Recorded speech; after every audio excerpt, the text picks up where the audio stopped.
Here to express their sadness. 3 firefighters, as we've been reporting, died yesterday whilst fighting a blaze in a high-rise building in the inner city.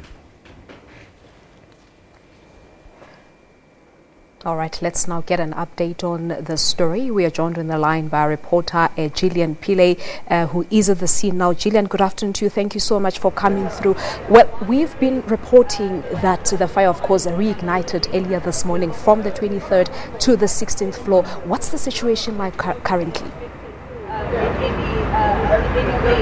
A very good afternoon to you, Palesa. Before I get to that, what you are seeing now are some of the firefighters who have been tirelessly fighting that relentless blaze that started something at 4 a.m. this morning. Yes, as you said, from the 16th to the 23rd floor, that has been quite a problematic area. But you can only imagine the emotions that are going through the minds of these firefighters, you know, having to come here and many being deployed from different areas around Gauteng, be coming to this area knowing the dangers that they face, the conditions that they are working under. So you can imagine what is going through the minds of these firefighters behind us who have been in there, who have been trying to douse this raging inferno that just seems to not want to not able to break the back of this raging inferno.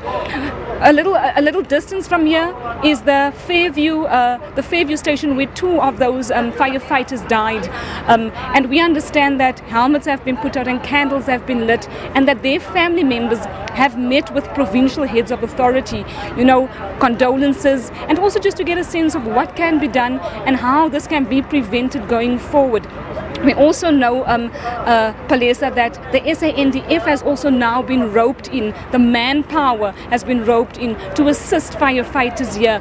It's 3 regions that have responded, including SANDF, and that is the OR Tambo region, it is the Tshwane region, and another region within Gauteng. But it just shows how the extent of this blaze and the extent at which authorities are wanting to contain what has been such a difficult exercise here since yesterday.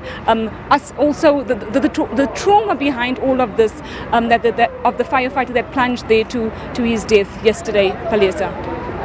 It would actually be very interesting, Jillian, to hear what those firefighters who are behind you have to say about, you know, the work that they had to do. But just this morning I was listening to one of the workers who had to be evacuated from the building yesterday, narrating really how everything unfolded, saying it was very traumatic. And I actually wondered, how are people living around and working closer to the building coping with this entire situation?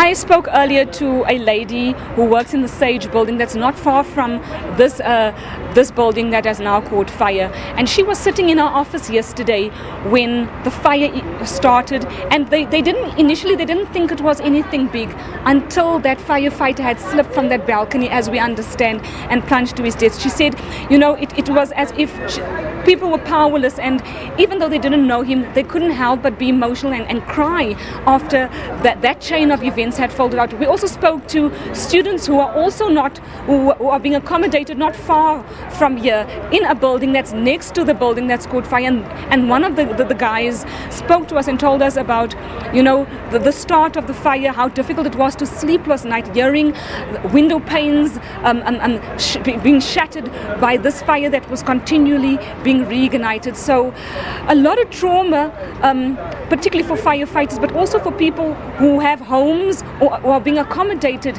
around this building now. That is such a difficult fire to ignite, Palesa. And Jillian, we had Nehau yesterday on the show, you know, basically telling us how they have on many occasions tried to caution the management about the safety issues in that particular building. Of course, there are pleas falling on deaf ears.